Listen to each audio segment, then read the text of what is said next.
तो आपको पॉलिटिक्स तो पसंद है, लेकिन पॉलिटिकल साइंस पढ़ने से पहले डर जाते हो। दोस्तों, मेरा नाम है संदीप, मैंने पॉलिटिकल साइंस में पीएचडी करा है जेएनयू से, और मैं आपको बताने वाला हूँ पॉलिटिकल साइंस पढ़ने के बेस्ट तरीके और कैसे आप पॉलिटिकल साइंस बेस्ट तरीके से पढ़ सकते हैं, ताकि जो भी आप एग्जाम देने की कोशिश कर रहे हैं उसमें इस्तेमाल कर पाएं। यूपीएससी, नेट, जेआरएफ, सीयूटी, वीजी, जो भी एग्जाम आप टारगेट कर रहे हैं, या आप इन जनरल पॉलिटिकल साइंस पढ़ना चाहते हैं तो कैसे पढ़ सकते हैं। तो दोस्तों, अब सबसे पहले जानने की कोशिश करते हैं पॉलिटिकल साइंस पढ़ना इतना इंपॉर्टेंट क्यों है। अरिस्टोटल ने कहा है कि पॉलिटिकल साइंस एक मास्टर डिसिप्लिन है, एक ऐसा डिसिप्लिन जो बाकी डिसिप्लिन की चाबी है, जो दिमाग खोल देता है लोगों को। कभी भी आप देखेंगे चौराहे पे कहीं पे डिबेट हो रही है कि कोई पॉलिटिकल साइंस वाला होगा, उस डिबेट में वो दांव मार ले जाता है, वो आगे निकल जाता है।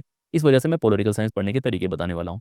पहला काम आपको करना है, इंटरेस्ट लेके आना है। मैं पहले ही बोलता हूँ कि पॉलिटिकल साइंस बिना इंटरेस्ट के पढ़ने का मतलब है कि आप दुनिया के सबसे बेस्ट खाने को खाने की कोशिश नहीं कर रहे हैं, बस इसको निपटाने की कोशिश कर रहे हैं। अगर आपको इतना बेहतरीन एक डिसिप्लिन मिल रहा है, कोशिश करो, इंटरेस्ट लाओ। इंटरेस्ट लाने के भी अलग अलग तरीके हो सकते हैं, लेकिन आपको इंटरेस्ट लेके आना है। अगर आप पॉलिटिकल साइंस पढ़ रहे हैं तो आपके पास रीजन तो है कि आप क्यों पढ़ रहे हैं। UPSC, NET, JRF exam reason है, उसके लिए करने की कोशिश करो। पैसा है, बहुत सारे फायदे हैं। अगर आप इंटरेस्ट के लिए पढ़ रहे हो, डिबेट के लिए, तो आपकी इज्जत दांव पे लगी हुई, इस वजह से पढ़ने की कोशिश करो। अगर आप इंटरेस्ट से पढ़ते हो तो आपकी अंडरस्टैंडिंग बहुत अलग लेवल की होने वाली है, आप बहुत ज़्यादा पढ़ने वाले हैं और आप उसका इस्तेमाल करने वाले हैं। इंटरेस्ट लाने के बेस्ट तरीके कौन से होते हैं वो वीडियो के लास्ट में बताऊंगा। अब दूसरा स्टेप जानने की कोशिश करते हैं कि जब भी आप पॉलिटिकल साइंस पढ़ने की कोशिश करते हैं, पॉलिटिकल साइंस में एक ही तरह की बात तो होती नहीं। पॉलिटिकल थ्योरी होती है, पॉलिटिकल थ्योरी के अंतर्गत western political thought, Indian political thought, फिर दूसरा पार्ट हो गया इंडियन पॉलिटी के बारे में, जहाँ पे कॉन्स्टिट्यूशन होगा, प्रोसेसेस होंगे। तीसरा पार्ट हो गया कंपैरेटिव पॉलिटिक्स के बारे में, जहाँ पे कंपैरेटिव पॉलिटिक्स है, इस देश में क्या होता है, उस देश में क्या होता है। चौथा पार्ट हो गया आईआर के बारे में, इंटरनेशनल रिलेशन के बारे में, जिससे कनेक्ट होकर इंडियन फॉरेन पॉलिसी भी आता है। और पांचवा पार्ट है पबेट के बारे में, पबेट से कनेक्ट होकर फिर पब्लिक पॉलिसी वाला पार्ट आता है। अभी सारे पार्ट्स कनेक्टेड तो हैं, लेकिन सबके पढ़ने के जो तरीके हैं वो थोड़े डिफरेंट होते हैं। अब एक एक करके जानने की कोशिश करते हैं कि कोई भी पार्ट आप कैसे पढ़ेंगे। सबसे पहले पॉलिटिकल थ्योरी की बात करते हैं। पॉलिटिकल थ्योरी, बहुत बच्चे क्या गलती करते हैं कि पॉलिटिकल थ्योरी सीधे पॉलिटिकल थ्योरी से शुरू करते हैं।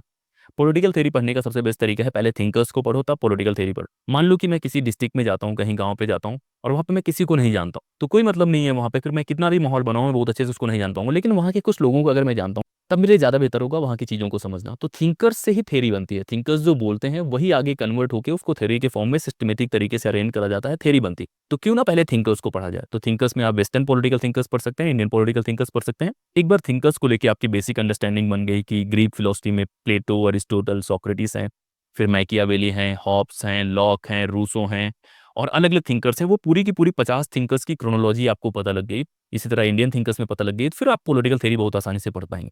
तो पॉलिटिकल थिंकर्स को पढ़ने का तरीका कैसा है वो वीडियो आपको मिल जाएगा, उसको भी ध्यान से देखने की कोशिश करना।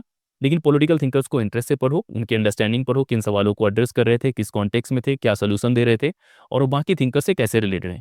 एक बार आपने थिंकर्स को पढ़ लिया, फिर आप थ्योरी पे आने की कोशिश करें। मान लीजिए कि आप लिबर्टी पढ़ने की कोशिश कर रहे हैं, तो लिबर्टी या कोई भी कॉन्सेप्ट पढ़ने का ये मतलब नहीं कि आप रट्टा मारें। लिबर्टी को समझने की कोशिश करो कि कैसे इवॉल्व हुआ है, क्या डिबेट्स हैं लिबर्टी में, अनलिमिटेड कौन सपोर्ट करता है, इक्वलिटी का लिबर्टी से कैसे डिबेट है, उन डिबेट्स को समझने की कोशिश करो।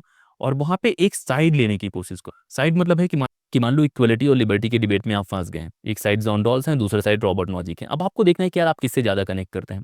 इससे क्या होगा, आप इमोशनली कनेक्ट हो पाएंगे पॉलिटिकल थ्योरी से, इमोशनली कनेक्ट हो पाएंगे थिंकर्स से, और जैसे ही आप इमोशनली कनेक्ट हो जाएंगे आपको ज़्यादा याद होने लग जाएगा। तो पॉलिटिकल थ्योरी पढ़ने का तरीका है, थिंकर्स को पढ़ो, फिर थ्योरी में आओ, कनेक्ट करो, डिबेट को अंडरस्टैंड करो, उसको इमोशन से कनेक्ट करो, और आप बहुत बेहतर याद कर पाओगे। और जैसे जैसे ही आपकी थ्योरेटिकल ग्राउंडिंग अच्छी होती जाए, उसको इस्तेमाल करो। जिन बातों का हम इस्तेमाल करते हैं वो ज़्यादा हमें कंठस्थ हो जाती हैं, ज़्यादा याद हो जाती हैं। तो आप इस्तेमाल करने की कोशिश करो। रिजर्वेशन की डिबेट है, जॉन रॉल्स को यूज़ कर लो। टैक्सेशन पे डिबेट है, रॉबर्ट नॉजिक को यूज़ कर लो। डेमोक्रेसी के अगेंस्ट आर्ग्यू करना है, प्लेटो को यूज़ कर लो, अरिस्टोटल को यूज़ कर लो। अगर प्रॉपर्टी के बारे में बातें करनी है तो ये आप यूज़ करेंगे तो ज़्यादा बेहतर हो पाए। अब आते हैं दूसरे पार्ट की तरफ, जो है इंडियन पॉलिटी का। इंडियन पॉलिटी पढ़ने में ज़्यादातर बच्चे गलती क्या करते हैं, उनको लगता है इंडियन पॉलिटी के जितने आर्टिकल्स हैं वो रट लेते हैं। इंडियन पॉलिटी एक लिविंग डॉक्यूमेंट है, कॉन्स्टिट्यूशन के बारे में जानकारी है, कॉन्स्टिट्यूशन का इस्तेमाल कैसे हो रहा है। और अगर आप भारत में रहते हैं, आपको कॉन्स्टिट्यूशन तो पता ही होना चाहिए। तो कॉन्स्टिट्यूशन को पहले तो इंटरेस्ट लाओ कि कॉन्स्टिट्यूशन क्यों पढ़ना है, उसके बाद हिस्ट्री पढ़ने की कोशिश करो। बहुत बच्चे क्या मिस्टेक करते हैं, वो संविधान को डायरेक्ट पढ़ने की कोशिश करते हैं। पहले संविधान सभा को पढ़ने की कोशिश करो, भारत के इतिहास को पढ़ने की कोशिश करो, कैसे संविधान बना है उसके इतिहास को पढ़ने की कोशिश करो। क्योंकि पॉलिटी को अगर आप केवल पॉलिटी की तरह पढ़ेंगे, आपको उतना अच्छा याद नहीं हो पाएगा। पॉलिटी को हिस्ट्री की तरह पढ़ने की कोशिश करो, इतिहास की तरह, कहानी की तरह पढ़ने की कोशिश करो, ज़्यादा याद हो जाएगा। तो सबसे पहले आपको इतिहास बनाना है, माहौल बनाना है संविधान के अराउंड, संविधान कैसे बना, क्या डिबेट्स चल रही थी। उसके बाद आपको पार्ट वाइज पढ़ना है। संविधान जिस तरह से अरेंज है वो बहुत इंटरेस्टिंग तरीके से अरेंज है, जहाँ पे पार्ट 1 में क्या बात होगी, पार्ट 2 में क्या होगी, पार्ट 3 में होगी। और एक बार आपने बेसिक अंडरस्टैंडिंग बना ली, उसके बाद की पॉइंट्स को नोट भी कर सकते हैं, नहीं तो आप इस्तेमाल करने की कोशिश करो। पॉलिटी पढ़ने का बेस्ट तरीका है कि आप उसको पढ़ते हैं, रिवाइज करते हैं, उसके बाद आप एक्सप्लेन करने की कोशिश करें। जिस भी इंसान ने इंडियन पॉलिटी के पहले 100 आर्टिकल्स को एक्सप्लेन कर लिया कि इसमें क्या कहा है, इसमें कहा है, किसी को पकड़ के भी एक्सप्लेन करने की कोशिश करो, आपको बहुत आसानी से याद हो जाएगी। अगर केवल रटने के चक्कर में पढ़ोगे, कंफ्यूज हो जाओगे। लेकिन एक हिस्ट्री के तौर पे देखने की कोशिश करो कि article 1, part 2, part 3, fundamental rights, DPSP, fundamental duties, union executive, फिर प्रधानमंत्री बनते हैं, फिर ये बातें होती वो कनेक्ट करने की कोशिश करो और उसको न्यूज़ से कनेक्ट करने की कोशिश करो। तो जब भी आप इंडियन पॉलिटी पढ़ते हो, आपके पास एक बेनिफिट होता है कि इंडियन पॉलिटी की हर दिन 10 खबर होती है न्यूज़ में। आप उस न्यूज़ को कनेक्ट करने की कोशिश करोगे तो कभी नहीं बोलोगे। मान लो कि कोई बात आ रही है कि जजेस को हटाया जा सकता है कि नहीं हटाया जा सकता। अब ये डिबेट आप देखेंगे कौन सा आर्टिकल इसके बारे में बातें करता है। या नो कॉन्फिडेंस मोशन आ गया सरकार के खिलाफ, आप देखेंगे कहाँ से आ सकता है। या नए प्रधानमंत्री अपॉइंट हुए, अभी देखेंगे कि अनुच्छेद 75 इसके बारे में कैसे बातें करता है। तो न्यूज़ से कनेक्ट करके इंडियन पॉलिटी पढ़ने की कोशिश करो, आप कभी नहीं भूलोगे और आपके इमोशन से भी कनेक्ट हो जाएगा, क्योंकि हम लोग को न्यूज़ ज़्यादा जल्दी याद होती है। कोई चीज़ आप खबर में देखें, कोई चीज़ आप किताब में देखें, आपको खबर वाली चीज़ें ज़्यादा अच्छी याद होंगी। ये तो बातें हो गई इंडियन पॉलिटी के बारे में, इसके बारे में और भी तरीके मैं बता दूंगा, ऑलरेडी एक वीडियो है वो देखने की कोशिश करना। अब तीसरा पार्ट आता है कंपैरेटिव पॉलिटिक्स के बारे में। अब कंपैरेटिव पॉलिटिक्स क्या होती है? ज़्यादा बच्चे जो कंपैरेटिव पॉलिटिक्स देख के डर जाते हैं, वो मोटी सी किताब होती है जौहरी वाली, वो देखते हैं, इतना रटने की जरूरत नहीं है। कंपैरेटिव पॉलिटिक्स में भी थिंकर्स होते हैं, कंपैरेटिव पॉलिटिक्स में भी थ्योरी होती है और कंपैरेटिव पॉलिटिक्स में कंपैरिजन होता है। 3 पार्ट इंपॉर्टेंट है। सबसे पहले तो आप थिंकर्स को समझने की कोशिश करो। जब भी मैं पॉलिटिकल थ्योरी वाले थिंकर्स की बातें करूंगा, अरिस्टोटल, प्लेटो, उन सब के बारे में तो बहुत लोग जानकारी हासिल करते हैं, लेकिन कंपैरेटिव पॉलिटिक्स के थिंकर्स को ज़्यादातर लोग जानते नहीं। उसका एक बड़ा कारण है कि ज़्यादातर 1950 के बाद वाले हैं या ज़्यादातर 20वीं शताब्दी वाले हैं, तो उनके बारे में हमें उतनी जानकारी नहीं। लेकिन 20वीं शताब्दी के और भी थिंकर्स हैं, जैसे जॉन रॉल्स हो गया, रॉबर्ट नॉजिक हो गया, या हैबरमास हो गया, हेना अरेंट हो गया, इन लोग को तो हम जानते हैं। तो सबसे बड़ी गलती जो करते हैं वो है कि कंपैरेटिव पॉलिटिक्स के थिंकर्स को हम समझते हैं। सबसे पहला काम आपको करना है, कंपैरेटिव पॉलिटिक्स के एटलीस्ट 50 थिंकर्स होंगे, उनकी कहानी जानने की कोशिश करो। वो थिंकर है कौन सा, किस तरह के सवालों के वो जवाब दे रहे थे। तो जो तरीका मैंने पॉलिटिकल थिंकर्स पढ़ने का दूसरा बताया है, वैसे ही थिंकर्स को पढ़ना है। एक बार आपने थिंकर्स को पढ़ लिया, फिर आप थ्योरी पे आने की कोशिश करें कि कौन सी डिबेट चल रही है, कौन-कौन सा मॉडल वो लोग लाने की कोशिश कर रहे हैं, कौन से साइंटिफिक तरीके से यूज़ करने की कोशिश कर रहे हैं, और फिर वहाँ पे बेसिक नोट्स लेके याद करने की कोशिश करो। आपको थिंकर्स अगर आ गए, उनके कॉन्सेप्ट्स अगर आपको आ गए हैं, तब आप थ्योरी बहुत आसानी से समझ जाएँगे। एक बार थ्योरी समझ जाएँगे, फिर आपको कंपैरिज़न में आना है कि इस थ्योरी में ये कहा गया है, इस थ्योरी में ये कहा गया है, और इसमें सबसे ज़्यादा इंपॉर्टेंट जो होता है वो कॉन्सेप्ट्स होते हैं। कि लुसियन पाई ने कौन-सा कॉन्सेप्ट दिया, हैबरमास ने कौन-सा कॉन्सेप्ट दिया, स्ट्रक्चरल फंक्शनलिज्म क्या है या दूसरे मॉडल क्या हैं। तो ये अंडरस्टैंडिंग तभी बनेगी जब आप थिंकर्स को जानते हैं, कॉन्सेप्ट को जानते हैं, और ये करने का तरीका ये है कि इसको एकदम एब्स्ट्रैक्ट नहीं पढ़ना है, इसको कनेक्ट करने की कोशिश करो। कंपैरेटिव पॉलिटिक्स में इतनी इंटरेस्टिंग बातें आपको मिलेगी कि डेमोक्रेसी डीके कैसे करता है, कहीं डेमोक्रेसी सर्वाइव कैसे करता है, रिवॉल्यूशन कहाँ-कहाँ पे अलग-अलग तरीके से है, तो उनको कनेक्ट करने की कोशिश करो, न्यूज़ से कनेक्ट करने की कोशिश करो, डिबेट में यूज़ करने की कोशिश करो, आप बहुत अच्छा यूज़ कर पाएँगे। अब आता है चौथा पार्ट, जिसे हम आईआर बोलते हैं। इंटरनेशनल रिलेशन मेरा फेवरेट पार्ट होता है, क्योंकि वो पढ़ने के बाद आप बहुत ज़्यादा चीज़ों को डिकोड कर पाते हैं। आईआर हम लोग जब पढ़ते हैं तो उसमें थ्योरीज़ होती हैं, उसमें भी थिंकर्स होते हैं, उसमें कुछ फैक्ट्स होते हैं, इवेंट्स होते हैं। 3 पार्ट उसमें इंपॉर्टेंट है। एक तो थिंकर इंपॉर्टेंट है, दूसरा जो उसका क्रोनोलॉजी है, जिस तरह से रिलेशन मूव कर रहा है, थ्योरी है, वो इंपॉर्टेंट है, और तीसरा है इवेंट इंपॉर्टेंट है।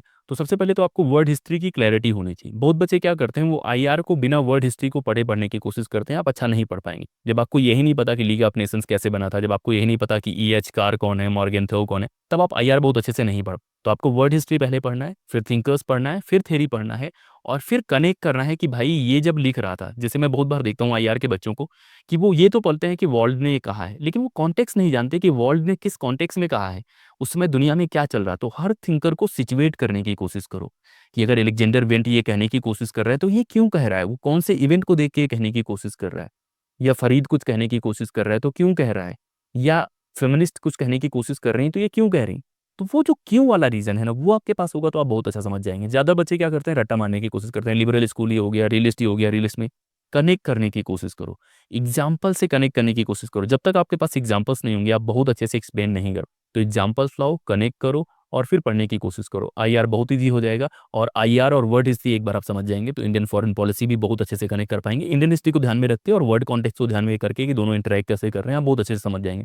अब आता है लास्ट सेक्शन, पबेट के बारे में। ये मेरे लिए सबसे डिफ़िकल्ट होता था जब मैं पढ़ाई करता था। इसका बड़ा रीज़न है कि पबेट हम लोग बहुत लेट पढ़ने की कोशिश करते हैं और हमेशा पबेट नहीं पढ़ाया जाता। अब पबेट को पढ़ने का भी वही तरीका है, थिंकर्स पहले आपको पढ़ने हैं। डायरेक्ट थ्योरी में जाओगे, कन्फ्यूज़ हो जाओगे। आपको लगेगा कहाँ लाके फँसा दिया है। थिंकर्स पढ़ने की कोशिश करो। एटलीस्ट 30-40 थिंकर्स होंगे और उनके जो कॉन्सेप्ट्स हैं, वो लेटेस्ट कॉन्सेप्ट्स हैं, उसको आप कहीं भी यूज़ कर सकते हैं। हर्बर्ट सीमन का बाउंड्री रेशनैलिटी का कॉन्सेप्ट है, आप कहीं भी यूज़ कर सकते हैं। पीटर ड्रकर का कोई कॉन्सेप्ट है, मैनेजमेंट कैसे होना चाहिए, उसके बारे में हिस्टोरिकल तरीके से जानने की कोशिश करो, क्रोनोलॉजिकल तरीके से जानने की कोशिश करो, थिंकर्स को समझने की कोशिश करो, फिर कॉन्सेप्ट को समझने की कोशिश करो, फिर क्लब करो कि ये वाला थिंकर कौन सा है, शुरू वाला साइंटिफिक मैनेजमेंट वाले कौन से हैं, उसके बाद वाले कौन से हैं, उसके बाद वाले कौन से हैं। इस तरह से एक ग्राफ बना के, एक मॉडल बना के, एक माइंड मैप बना के भी रख सकते हो। तो ये तो 5 जो पार्ट्स थे उनको पढ़ने के तरीके मैंने बताए हैं, जो मैं इस्तेमाल करता हूँ जब मुझे पढ़ना होता है, कि वो सिलेबस बहुत वास्ट है। लेकिन अब इनमें से भी कुछ फेवरेट पार्ट आपका होगा। आपको ऐसे करना है कि जो फेवरेट पार्ट है उसको हमेशा यूज़ करना है बाकी को आगे खींचने के लिए। मान लो कि मुझे आईआर पसंद है, मुझे इंडियन पॉलिटी पसंद है, मुझे पबेट पसंद नहीं, तो मैं थोड़ा-सा आईआर पढ़ना शुरू करूँगा, जब माहौल बन जाएगा मैं पबेट पढ़ूँगा, फिर मैं आईआर पढ़ूँगा। तो 2 जो फेवरेट पार्ट हैं उनके बीच में क्लब करके आप तीसरे को खींच सकते हैं। तो ये तो मेरे तरीके हैं पॉलिटिकल साइंस पढ़ने के। मैंने ज़्यादातर जो बातें बताई हैं वो एग्जाम को दिमाग में रख के बताया है। लेकिन अगर आपको पॉलिटिकल साइंस पढ़ना है तो इंटरेस्ट लाना ज़रूरी है। मास्टर साइंस है, इंटरेस्ट लाओ, पढ़ने की कोशिश करो, कनेक्ट करने की कोशिश करो, डिबेट में एंटर करने की कोशिश करो, खुद साइड लेने की कोशिश करो, इमोशन से कनेक्ट करो, न्यूज़ से कनेक्ट करो, एग्जाम्पल्स लेके आओ। आपको बहुत आसान होगा ये याद करना। एक बार ये बेसिक बन जाएँगे तो आपको किताबें और बाकी फैक्ट्स भी याद हो जाएँगे। अब इन बातों को और आसान करने के लिए हम लोग नोट्स लेके आने की कोशिश कर रहे हैं, जहाँ पे अलग-अलग कंपाइलेशन वाले, अलग-अलग की फैक्ट्स वाली नोट्स होंगी, जो नेट जेआरएफ में काम आएँगी, सीयूटी पीजी में काम आएँगी। थिंकर्स के बारे में कलर्ड नोट्स लाने की कोशिश कर रहे हैं, जहाँ पे आप थिंकर्स को कनेक्ट कर पाएँ, उनके बारे में इंटरेस्टिंग फैक्ट्स जान पाएँ, उनकी किताबें जान पाएँ, वो किस कॉन्टेक्स्ट में लिखने की कोशिश कर रहे हैं, वो जान पाएँ। और ये सारी बातें अगर आपको चाहिए, तो आपको पॉलिटिकल अफेयर्स ऐप में कनेक्ट करना पड़ेगा। व्हाट्सएप पे मैसेज करो, लिंक दिया जाएगा। डायरेक्ट भी कनेक्ट कर सकते हो ऐप में, और वहाँ से जो भी कोर्सेज़ हैं लेने की कोशिश करो, समझने की कोशिश करो, और कमेंट करके बताओ कि आपका फ़ेवरेट पार्ट कौन-सा है इन 5 पार्ट्स में से? क्या इंडियन पॉलिटी पसंद है, आईआर पसंद है, पबेट पसंद है, कंपैरेटिव पसंद है, या पॉलिटिकल थ्योरी आपकी फ़ेवरेट है? कमेंट ज़रूर करना। इस वीडियो में इतना ही।